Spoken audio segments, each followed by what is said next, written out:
الحمد لله رب العالمين وصلى الله على سيدنا محمد وآله الطيبين الطاهرين. اللهم صل على محمد وآله اللهم أدخل على أهل القبور السرور، اللهم أغني كل فقير، اللهم أشبع كل جائع، اللهم اكسو كل عريان، اللهم اقضي دين كل مدين، اللهم فرج عن كل مكروه، اللهم رد كل غريب، اللهم فك كل أسير، اللهم أصلح كل فاسد من أمور المسلمين، اللهم اشفي كل مريض، اللهم سد فقرنا بغناك، اللهم غير سوء حالنا بحسن حالك، اللهم اقضي عنا الدين وأغننا من الفقر إنك على كل شيء قدير. اللهم اشرح بالقرآن صدري واستعمل بالقرآن بدني ونور بالقرآن بصري وأطلق بالقرآن لساني وأعني عليه ما أبقيتني فإنه لا حول ولا قوة إلا بك.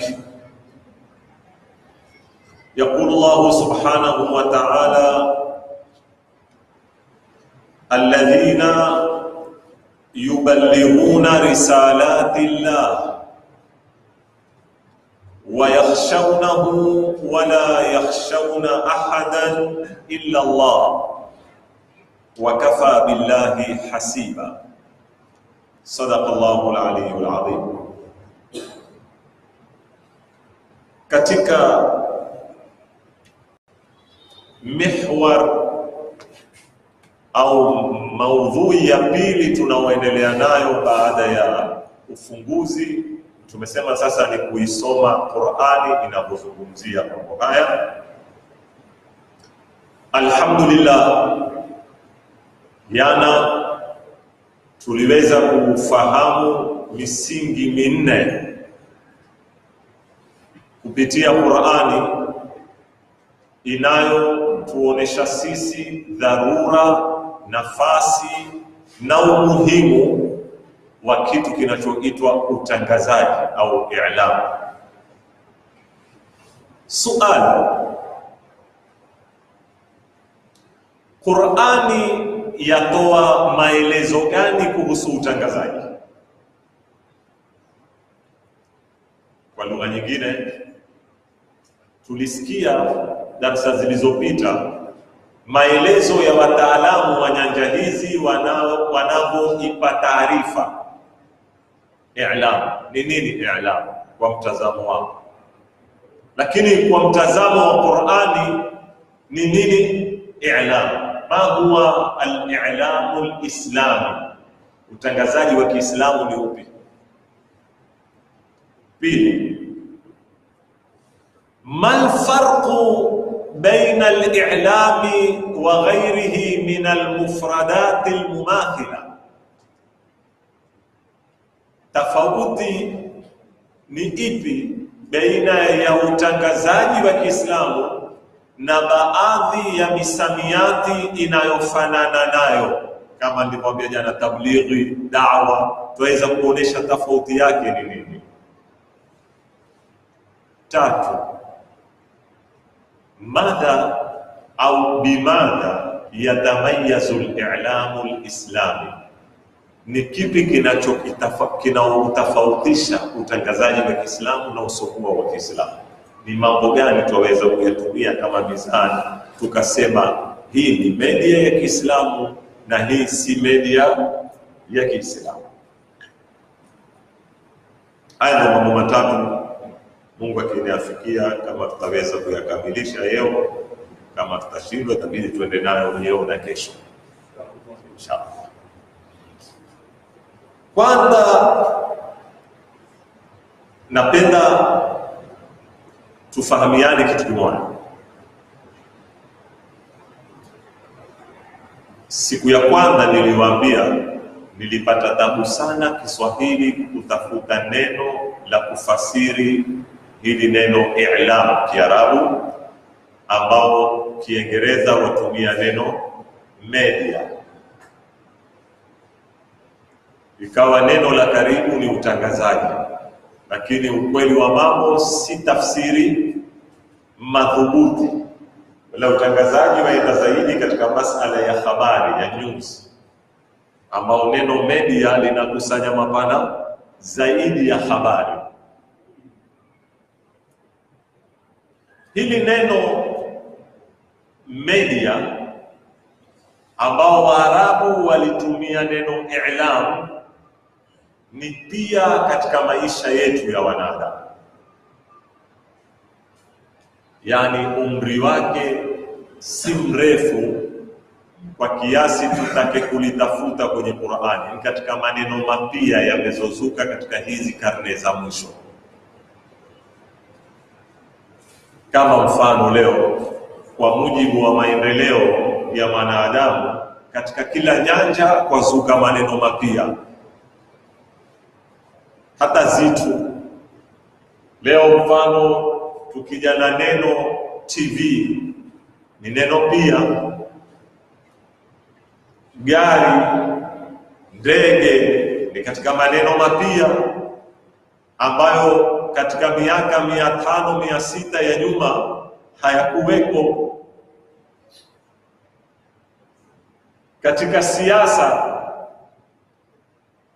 kuna misamiati mipya imetokea katika siasa inaoeleza mifumo ya kisiasa. Katika uchumi hivyo hivyo, katika masala ya kijamii. Sasa kunapojitokeza haya maneno mapya, huzuka suala, ukajiuliza, mfano Uislamu una msimamo gani kuhusu demokrasia? Qur'ani ina msimamo gani kuhusu demokrasia? Tunaweza kukwambia neno demokrasia hakuna kwenye Qur'ani. Soma Qur'ani kutoka mwanzo mpaka mwisho, hakujatajwa neno nini demokrasia. Uislamu ama Qur'ani yasemaje kuhusu kompyuta? Ukaingia ukashika mswahafu ukaanza kutoka suratul Fatiha mpaka ukamaliza, hakuna katika Qur'ani neno nini kompyuta. Hakuna kwenye Qur'ani neno friji. Hakuna kwenye Qur'ani treni, ndege, satellite, sijui nini. Hakuna vitu hizi kwenye Qur'ani.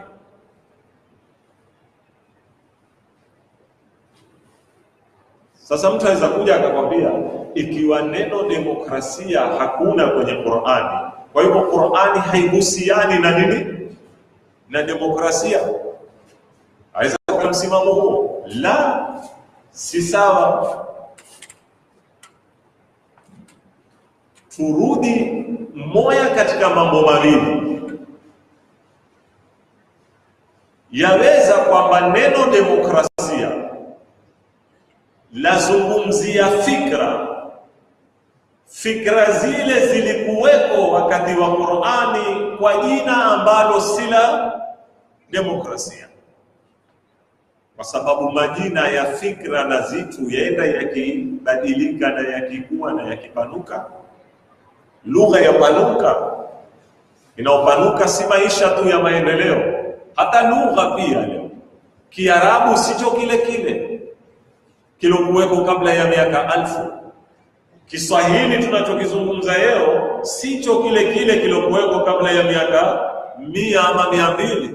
Bali leo kuna baadhi ya wazee au watafufuliwa waliokufa kabla ya miaka 100 wazungumze na vijana za leo Kiswahili. Wao hawatowaelewa vijana, bali vijana hawatowaelewa nani? Wazee. Bali wataulizana, zungumza lugha gani huyo? Leo mathalan tafutani tungo za mwenye mansabu. Pata tungo za mwenye mansabu alizotunga kwa Kiswahili za mashairi.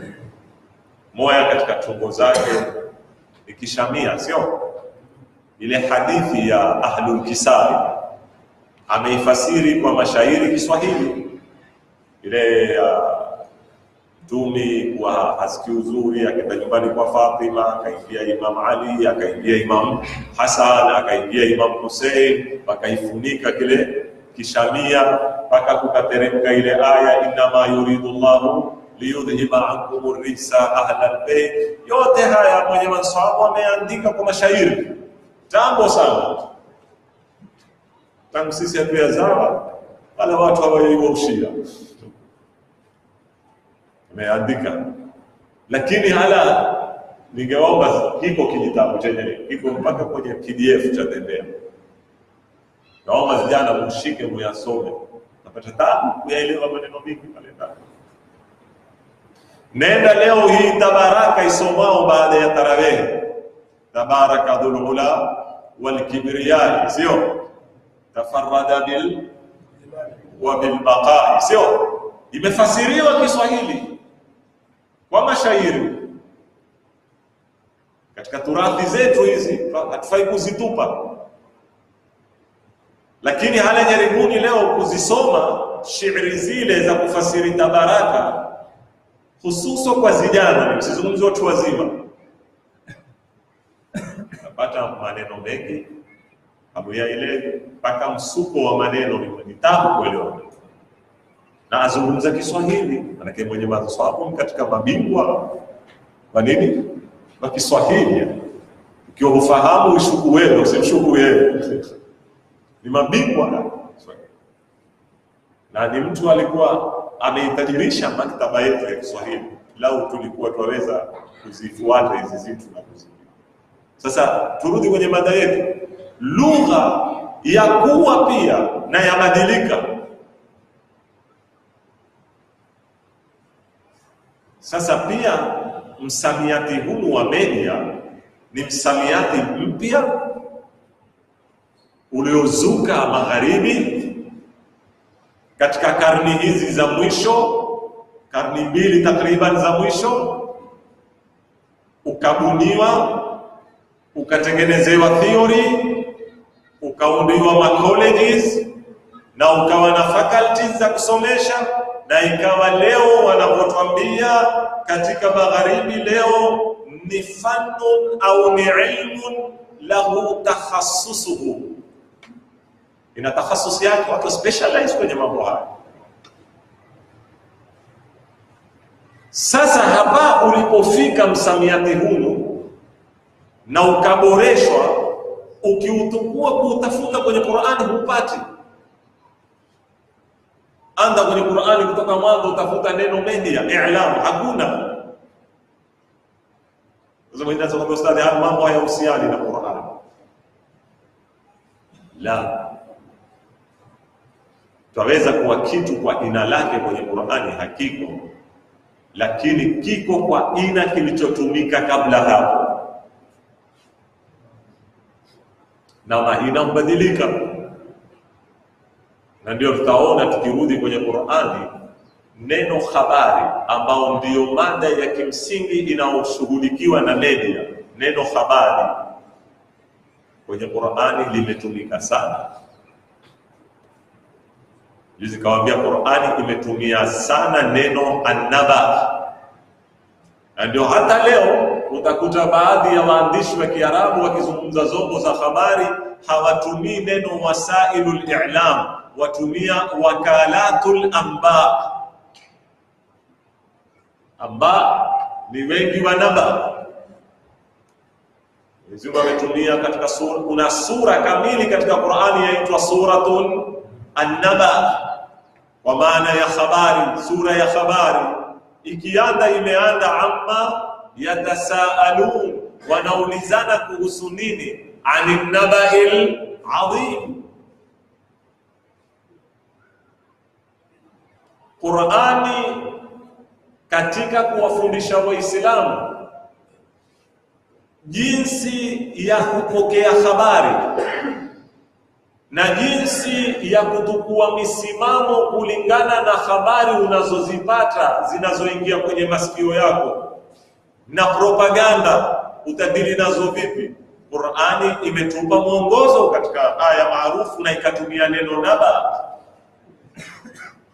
ilipotwambia ya ayyuhalladhina amanu, nafikiri suratul Hujurat, sio?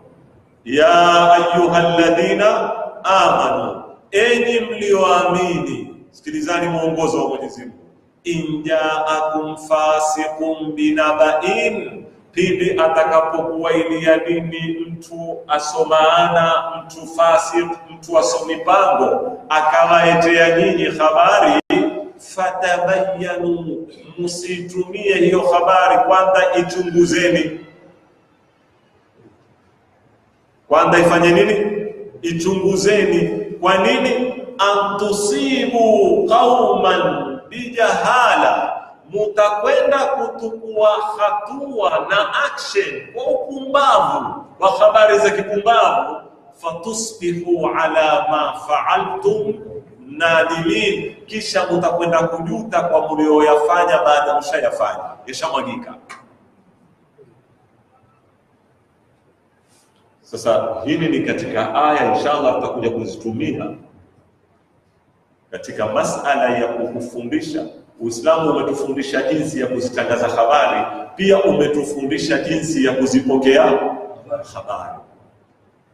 Hakuna, napenda sana, ni mila zetu na sote tumeshakuwa ndio mila zetu, lakini katika Uislamu hakukubadili kitu huanguliwa twari.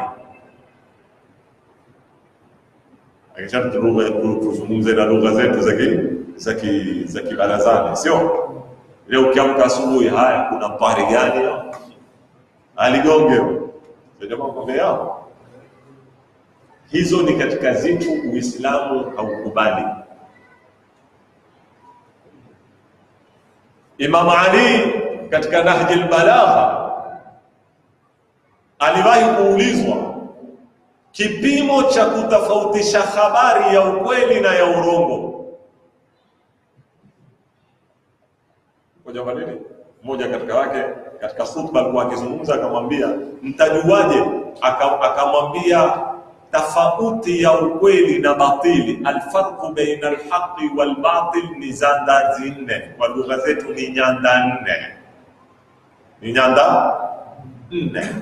Hiyo ndio tofauti ya ukweli ndio. Ndio bwana akawa hayaelewa nyanda nne ni. Akamwambia ni vipi? Imam Ali alayhi salam akainua mkono wake akaweka kwenye tavu lake, akamwambia alhaqu an taqula ra'aytu walbatilu an taqula sami'tu. Dalili ya haki ni kunena nimeona, dalili ya batili ni kunena usikia. Unasikia hizo lugha?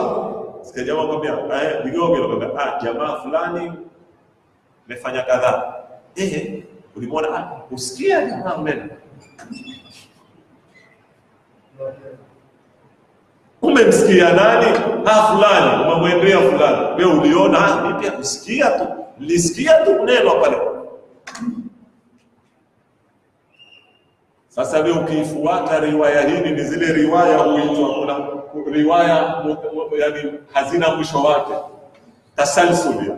Hakumpati wa mwisho wa mkomo kwenye ile riwaya zile, an Zaid an Amr an Bakr, waweza kuanda kutoka hiyo mpaka mtotaka ukuya umfikie wa mwisho. Ubaki kwamba nini? Husikia. Sasa Imam Ali akwambia kipimo, na mwenye mshairi wa Kiarabu akwambia walaysa ra'in kaman sami'a, walaysa ra'in kaman sami'a, hafanani mwenye kuona na mwenye kusikia. Kuwani na dhika ya kupokea habari, kuwani na dhika ya kutoa habari mulivyoziona na mulivyozisikia. Qur'ani yatuambia kitu kama hicho. Juzi nasoma kisa niliwahi kuwatolea katika khutba ya Juma hapa nini tabitoa tena. Sina uhakika ni riwaya sahiha au si sahiha, lakini ina mafundisho ndani. Sikilizani vizuri sana na hili kisha tujipime sisi tukoje. Yasemekana kuna kikundi cha Mayahudi Madina walitaka kuichallenge sifa ya mtume ambayo sio Waislamu, hata walokipigana mpaka Abu Jahal ukenda ukimuuliza atamtukana Mtume hambakisha, kisha mwisho atakwambia ni kweli, haleni urongo. Nenda kwa Abu Lahabi atampaka kila matope Mtume, lakini ukiadia amana zako uweka wapi? Kwa Mtume mwaminifu. Sifa ya as-sadiq na ya al-amin hakuna katika historia ya wapinzani na ya madini walomkosoa Mtume, walosimama na ujasiri. Hata alipoeta utumi hawakumwambia kwamba wewe si mkweli wala si mwaminifu, walenda pengine umepandwa na shetani, sio? Yani walimtafutia excuse nyingine, isipokuwa Mayahudi iliwakera sana sifa hii. Ndio juzi nilipoambia Imam Sadiq kanena, mkitaka kuwaiwa watu msiwaangalie kwa kathratu salati na kathratu siyam, waangalieni katika zitu ziwili, as-sadiqu al-amin, sidqul hadithi wa ada'il amana. Hapo Mayahudi wakatengeneza mkakati kuivunda hii sifa,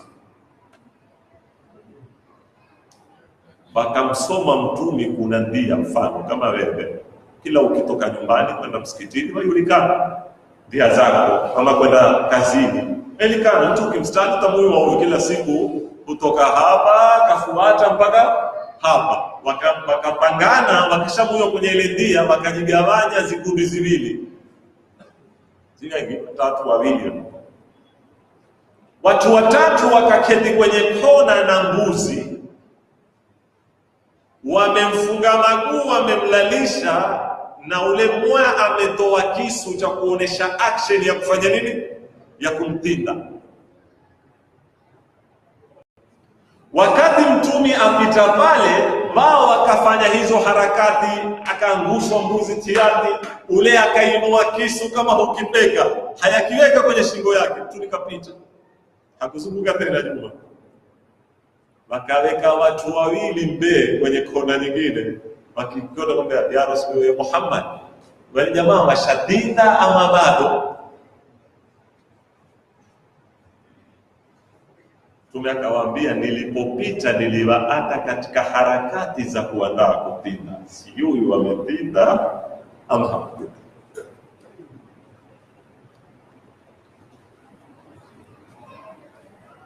Kikawaida tunaambia shatinga na kutuna na kutunga. Lau alijibu washatinda, kungekusanywa watu wakatoka wakaenda, wale akishakupita Mtume waliondosha kisu wakamfungua maguu ule mbuzi.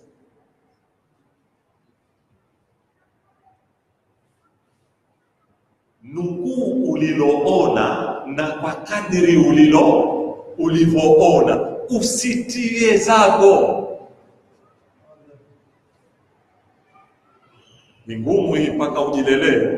Na habari asilimia kubwa zinaotembea barabarani, kilichoonekana ni asilimia 30, asilimia 70 kumetiwa zao zijalizo miuziita. Kuna habari, kuna na habari zijalizo. Takuta mtu umepita mahali, umemdirika mtu ufungua zipu au kojoa pale barabarani, ufungua zipu shehe, pengine mengi wala tungu.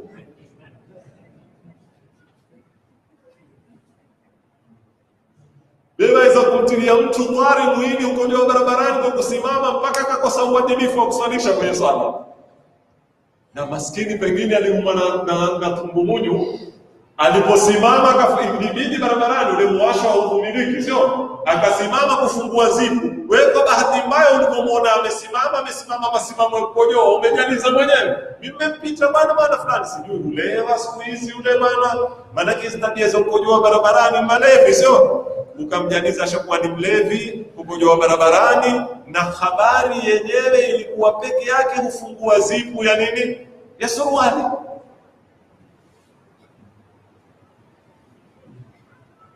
Tunaelewana vizuri jamanini mpaka hapa? Sasa Qur'ani yatuambia kuwani hadhari sana ya kuzipokea habari na pia ya kuzieleza habari, kuwa na kitujo cha kutuja zijalizo na kuwa muangalifu nukuu ulioyaona, nukuu yasikia. Yule mtu leo aweza kuketi msikitini akanena neno, mimi yale maneno alionena yuzi ameletea balaa kubwa sana hapa. Upokea message kila upande, kwa mashia wengine unilaumu, kuna wengine unena bimbelena mashia waketio Ulaya wote mashia baraka. Nipata message kutoka ulimwenguni kote. Na statement yangu ilikuwa wazi kwamba kuna baadhi ya mashia wapelekwa na Uingereza. Sijasema wako Uingereza wala kila aishio Uingereza. Na wapo tu mfano, haikujibu mambo hayo. Na kuna watu wana tatizo la ufahamu, kuna na watu wana kusudi za kupotosha. Wale anaowanena Mwenyezi Mungu kwenye Qur'ani kwamba hii Qur'ani ina aya sampuli mbili, fiha ayatun muhkamatun wa ukhar mutashabihat. Kuna aya ziko wazi wazi, kuna na aya mbili tatu kidogo tafsiri zake hazieleweki. Fasa wale alladhina fi qulubihim, wale ambao wana tatizo katika nafsi zao, wale magonjwa, wao wakifanya nini? Matashabaha. Kwa nini wao hawataki zile aya nyingine? Wao wanataka zile mbili tatu zile zenye kuleta fitna, kwa sababu ibtigha al-fitna. Mungu anaelewa. Lengo lao ni kukata maneno katika hutuba za watu na nini, kuchochea moto wa nini? Wa fitna. Mtu amenena maneno dakika 10 ukatukua kutukana kubakisha. Turudi katika mada yetu. Kwa hivyo msamiati wa media ni msamiati mpya, lakini kuna misamiati ifananao nao katika Qur'ani. Kwanza. Pili, Qur'ani yaweza kuwa haina kamwe msamiati huo, lakini misingi ya kinadharia na ya kifikra ipo ama haipo katika Qur'ani. Tosha. Si lazima uiite philosophy, uiite hikma, uiite nadharia. Almuhimu, wakati unaposema nadharia wamaanisha nini?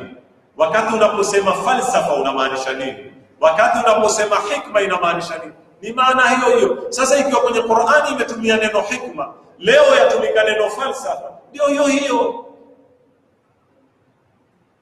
Maneno hubadilika, fikra zabaki pale.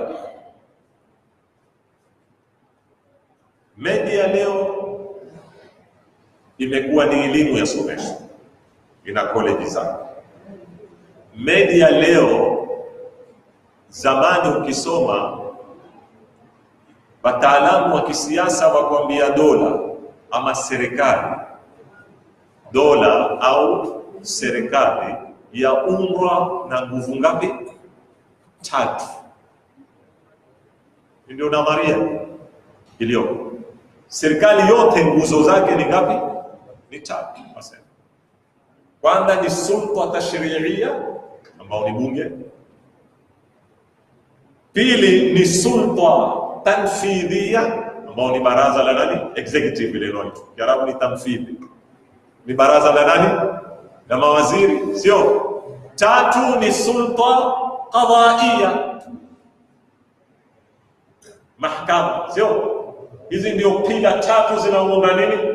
Serikali. Leo utasikia katika msamiati watu hunena kuna ya 4. Hawahitaji ni kutaja watu as-sultatu rabi'a, sulta ya 4. Ukinena sulta rabi'a, muulize mtaalamu yoyote atakwambia nini? Ni media. Kazi ya media katika serikali leo ni sawa na kazi ya bunge, ni sawa na kazi ya baraza la mawaziri, ni sawa ya mahakama. Ikikosekana media katika serikali yoyote, ni kama serikali inaotembea kwa upungufu wa nguzo moja. Lakini media inayoinena hapa inaostahili kuitwa nguzo ya 4 ni ile media ambayo itakwenda sambamba na malengo ya media, itawanyosha watawala na watawaliwa, itawaambia ukweli watawala na watawaliwa, itakashifu ufisadi, itawasikilizisha watu yanaostahiki kusikilizishwa, sio wanaopenda kuyasikia. Si media za kuketi kusifu watawala kuna kuwapigia debe watawala. Ni media ambayo ita play role katika kuiweka sawa serikali. Hili ndio media leo. Kabla sijaja kwenye Qur'ani kueleza msamiati huu, nataka muielewe tu, na tukaitoka kwenye Qur'ani kwa mafumu. Ni chombo kikubwa kinachozalisha uchumi, kinachozalisha uchumi wa nchi na wa watu, na kinachochangia uzalishaji uchumi. Kuna maneno mawili napenda kuyatofautisha: kuzalisha uchumi moja kwa moja na kusaidia kuzalisha nini? Uchumi na kucontrol uchumi. Ukija hususan katika masuala ya advertisement, leo vyombo za habari zenyewe zaleta income kwanza, na kuna watu wafanya ni business, watengeneza a lot of money kupitia hizo vyombo za habari. Lengo lake si kuelimisha watu, ni kuizanya habari. Habari imekuwa ni bidhaa leo, yafanywa nini? Yauzwa. Pili, leo mashirika yote ya uundaji factory zote ulimwenguni hawawezi kuuza bidhaa zao lao hawapati mkono wa nini? Si bidhaa tu, leo imekuwa kila kitu. Leo ukiwa na duka lako watakalifanye kazi ni media. Leo ukiwa na skuli yako watakaifanye kazi ni nini?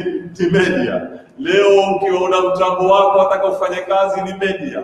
Leo una hoteli yako watakaifanye kazi nini? Ni media. Media itawafanya watu wanunue zilizooza, na media inaweza kuwafanya watu wanunue baate kununua zizuri. Media ya control soko leo, na ya control maekezo, namna ya kuwaekeza watu, nendani ukanunue hiki, na mpaka leo kumekuwa kuhadawa. Sasa ndio utasikia kitu hakifai, maana sijui, utaziona media ukwambia sijui mwenye kula hili, sijui pressure, sijui watu wote wanarudia. Wewe mara baada ya miezi 6 utasikia kumetoka research, sijui kitu hichi ukila udhuru, watu wote watakiwa hamwezi tamani hizi article ambazo hukumu mara nyingine mara mtaziona mgongano, mara uambiwa sijui kadhaa, mara kitu hiki udhuru, mara hakumbe kizuri akidhuru tena. Sasa pia wamekuwa wenye soko wakitumia chombo kama hiki katika. Nataka kunukuu maneno ya Ayatullah As-Sayyid Khamenei, nifunge hapa sasa niingie kwenye nukta nyingine. Ana kitabu si yeye aliandika, lakini yaloandikwa ni yake. Kitabu chenyewe si kikubwa, kimechapishwa Lebanoni, chaitwa Al-I'lam peke yake. Al-I'lam, ambao ni makala au ni khutba au ni hadhara aloizungumza Ayatullah Khamenei katika minasaba tofauti kuhusu masala ya media. Kuna mwanachuoni ameyakusanya ameyapanga. Sasa katika maneno alionena katika kitabu hiki, mwanzo nitamnukuu sana mbele, asema hivi: inna akthara alwasaili fa'aliya wa kafaa fi asrina hadha hiya alwasail al-i'lam. Asema zombo hatari zaidi katika utendakazi na kuathiri ulimwengu wetu huu wa leo, hakuna zaidi ya zombo za habari. Hakuna. Aendelea, anena fasuhufu, magazeti wa televizionat wal idhaat, magazeti, TV, radio ashaddu ta'thiran fil alami al-yawm min al-kutub, zinaathiri zaidi ulimwenguni leo kuliko zitabu. Kwa nini? Anena liannaha tabuthu ma turidu ala mawjati al-athir, kwa sababu hutupa wakitakacho na kumfikia mamtakao kupitia waves peke yake. Sasa baada ya kunukuu maneno haya, ule mwanachuoni aliandika hichi kitabu amyasherehe, asema maneno yamefungwa zaidi, hata ni yafungue na mnukuu yeye. Sasa asema maneno haya yamaanisha, kwanza Imam Khamenei ataka kutuambia zamani ilikuwa mtu information au maalumati akitaka henda kwenye kitabu. Henda kwenye nini? Kitabu. Utakwenda library, utanunua kitabu, utaketi utasoma kitabu kuhusu history ya Amerika, sijui history ya wapi, sijui sera ya Kiislamu, sijui fiqhi, haijalishi watafuta nini, lakini chombo kilikuwa kikitumika sana nini? Kitabu. Asema maneno hayo. Lakini asema leo wave haya mawimbi hapa ni aqallu kulfatan min alkitab, ni rahisi kuliko kitabu. Sikumanielewa vizuri sana. Leo niwape tu kiswa changu tafafanua. Sasa sherehe una sherehe sasa. 1998 nafikiri ama 99 nilipokuwa sasa nimekamilisha kiwango fulani cha masomo Lubnani na jazangu, ilikuwa nimeweza kukusanya baadhi ya zitabu, takriban zilikuwa kama boksi 9 ama 10 zitabu. Zitabu zile sio kuzinunua, sitaki hesabu kuzinunua, kuzisafirisha kutoka Beirut mpaka Nairobi na kuzitoa Nairobi mpaka kuzifikisha Amu zilinikalifu 118,000 wakati ule,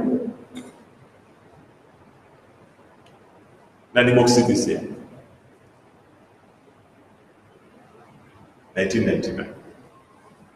2018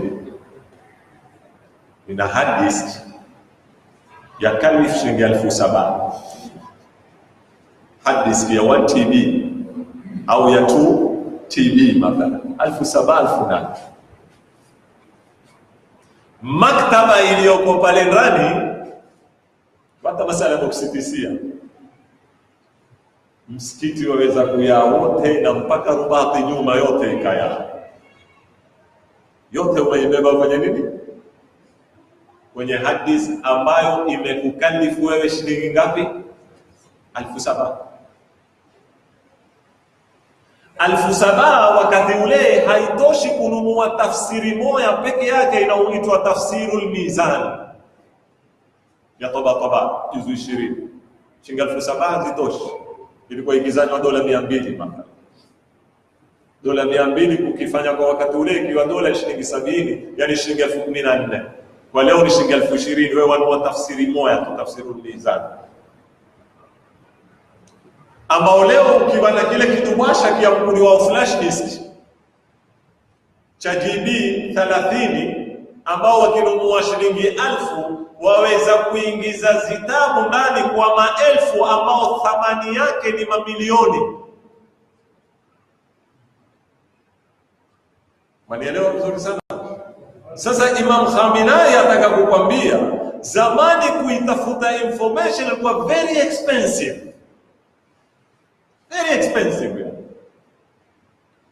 Leo kwa shilingi 1,000 wewe wana maktaba, hakuna watu waliosoma hawawezi kuwa nayo maktaba kama hiyo kwa shilingi 1,000 na 2,000.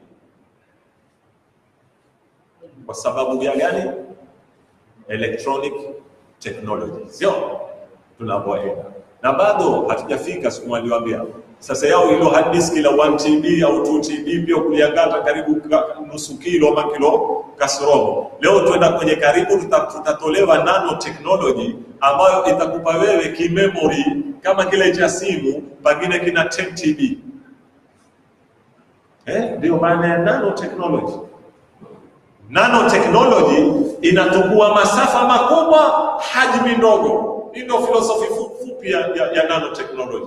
Hajmun madhut wa kamun kabir. Gari yenye uwezo wa kubeba mzigo wa tani 10 yaweza kuwa ni kwa kadiri nyepesi kuiondosha barabarani kwa mkono mmoja. Hiyo ndio nanotechnology. Utaniteka hiyo, lakini pia umekufa utanikumbuka. Katika falsafa moja ya nanotechnology wasema ile gari ikizama si mpaka mtalemka muisukume, utashuka mwenyewe ushike kama briefcase uiondoshe ipeke mbele. Lakini gari hiyo unaiondosha kwa mkono wewe, kuitoa barabarani kuipeleka mbele kwa mkono mmoja, yanga tani 10. Hiyo ndio nanotechnology ambayo iko. Ukawaambia mlopoa nyinyi huwa hawayatoa katika nyanja za wenyewe, ishafika shauri na yatumika, lakini haijaamuliwa kuteremshwa gramu. Sasa Imam Khamenei ataka kutuambia hii zombo za media zimefupisha masafa, zimepunguza nini? Gharama, kitu cha kwanza. Na cha pili, tumeelewa leo nani tena atakwenda kushika foleni maktaba na mwezi tabu ya kila mtu atakwenda Google tusta. Kenda dukani utakiuliza kitabu shilingi ngapi, utaambiwa shilingi 5,000. Ku Google kukidownload ni MB 20 utatumia senti ngapi? Shilingi 20. Kitabu kile kwenda kukinua shilingi 5,000 utatumia shilingi 20 ukidownload. Na pengine kutumika mwe shilingi 20 utakwenda kusotea wifi za bure. Sisi ziko tele jamaa wana nini mahala ukaambatia ukafanya nini ukakidownload kwisha chote kati leo. Aendelea atuambia istoshe leo wataalamu, na mnukuu huyu shekhi anaosherehe maneno ya Khamenei asema leo wataalamu wa nyanja za malezi na usomi wamekaa chini. Kuna changamoto kubwa ya ukabili ulimwengu, wafikiria jinsi ya kuitatua. Gani? Watu kuwata mila ya kusoma zitabu na kununua. Leo hili katika tatizo kubwa leo. Zamani watu kama sisi, mfano kama mimi sasa, utatoa muhadhara, utarekodiwa, utaweka kwenye CD, tauza angalau kwa mwezi utapata shilingi 2,500 za kufunga matosi. Zamani. Leo jamaa watakwambia ustadhi bwana mpaka irekodiwe CD mpaka niipate ya hiyo tuwekee online. Umewaekea online, sio? Umeiweka kwa YouTube. Hakuna tena kununua CD. Tumeelewana vizuri sana? Kila tunapokwenda sasa, leo nimetoa mfano wangu mdogo. Leo kuna maandishi ulimwenguni walikuwa wakitengeneza mamilioni ya nini?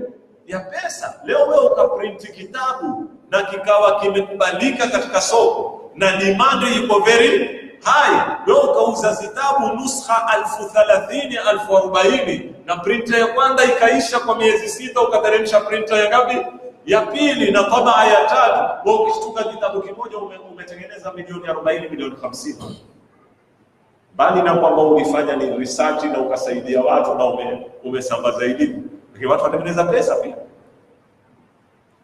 Leo imekuwa hakuna haya kununua tena kitabu hicho.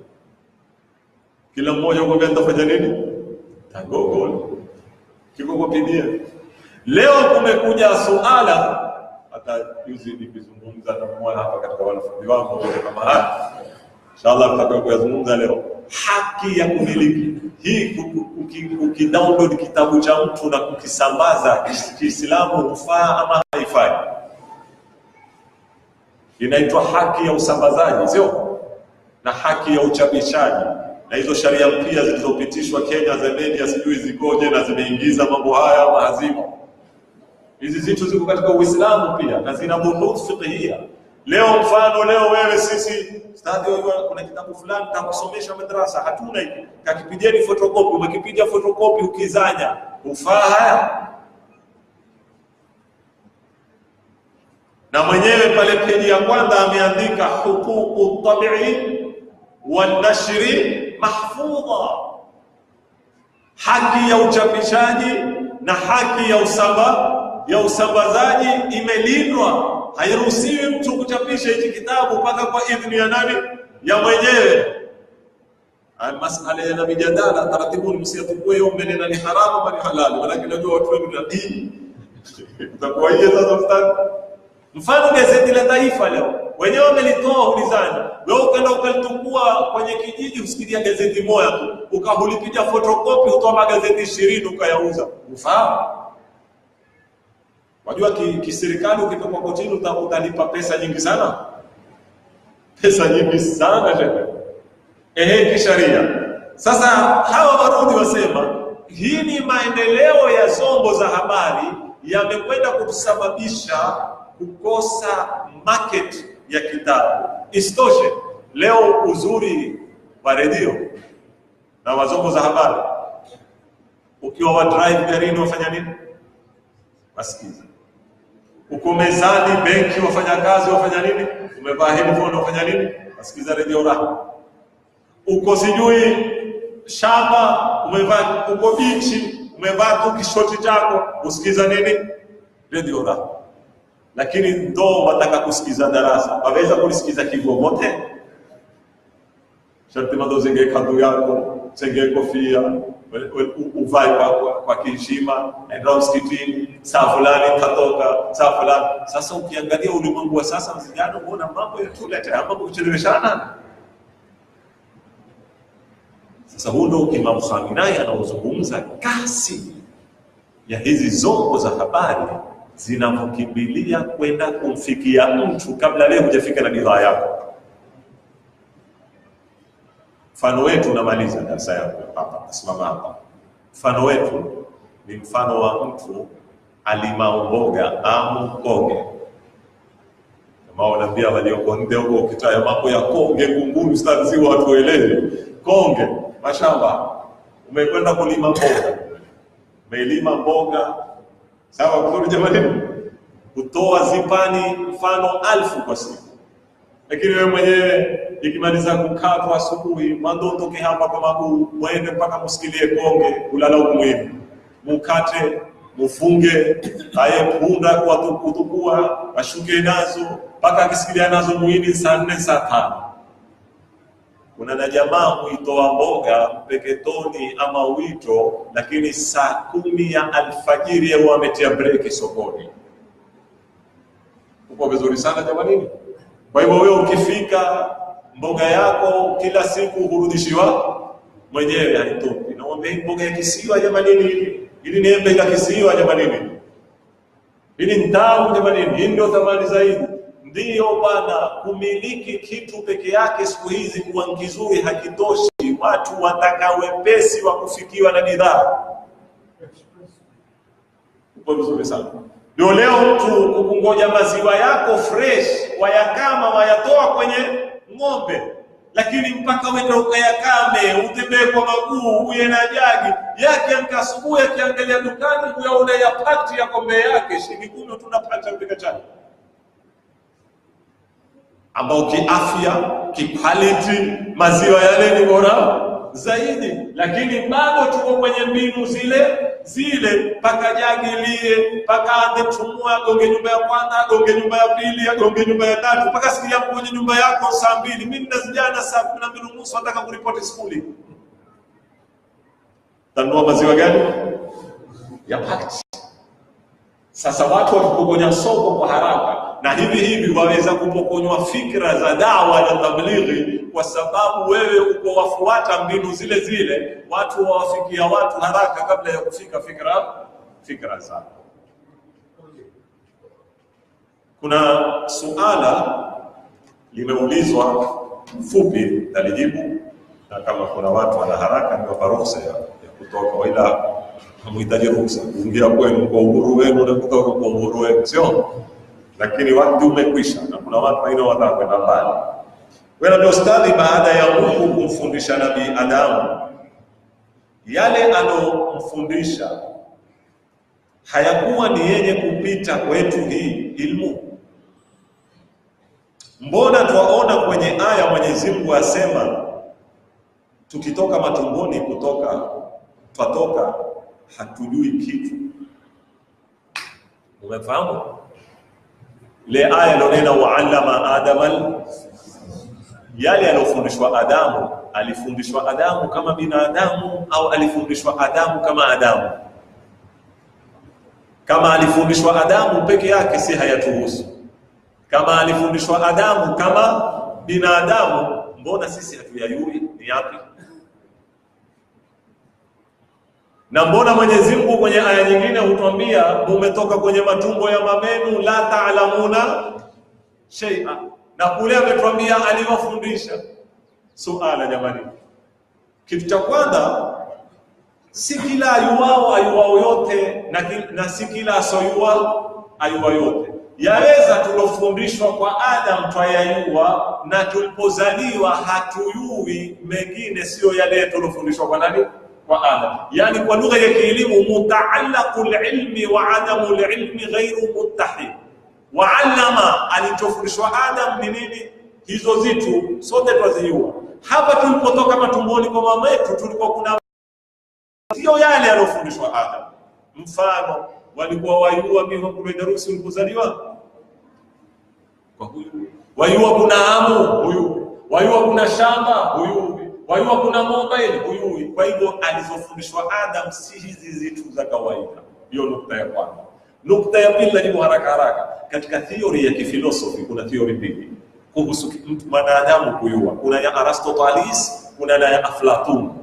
Aristoteles aamini kwamba mwanadamu akizaliwa huwa hayui chochote, na ndio wana filosofi wengi wa Kiislamu kina Ibn Sina nani wamfuata hiyo, hayui chochote.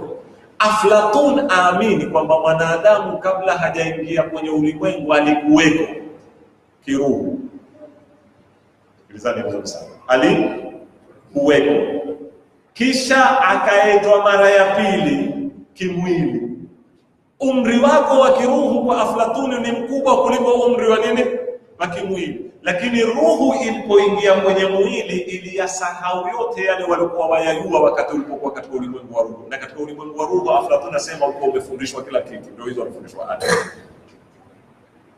Lakini ulipoingia kwenye material ulisahau. Kwa hivyo theory ya education ya Aflatun yajengwa kwenye msingi kumkumbusha aliyosahau. Theory ya education ya Aristo yajengwa kwenye msingi kumsomesha asoyajua. Sijui umeelewana vizuri sana hapa kulingana na nadharia hizi na katika Waislamu wao. Kwa hivyo Qur'ani yatuambia Mungu kabla ya kumuumba mwanadamu aliumba akili, akaifundisha akili, akaiambia akili ndoo ikaya, akaiambia akili nenda. Kwa maana akili ilikuwa ina mambo ya yuma kabla haijaingia kwenye mwili. Mungu katika Qur'ani ametuambia makumbuka tulipotukua ahadi kwenu nyinyi katika alamu dharra kabla hamjaumbwa, mkakubali mtamwamini Mungu mmoja, hamtomshirikisha na nani katika nyinyi kumbukao ahadi hiyo aliyoitukuru na mengineyo mengi. Nafikiri mmeeleweka kiasi fulani. Kwa hivyo yasojulikana hapa sio yasojulikana kule. Walhamdulillahi rabbil alamin. La ilaha illallah al-azim al-halim.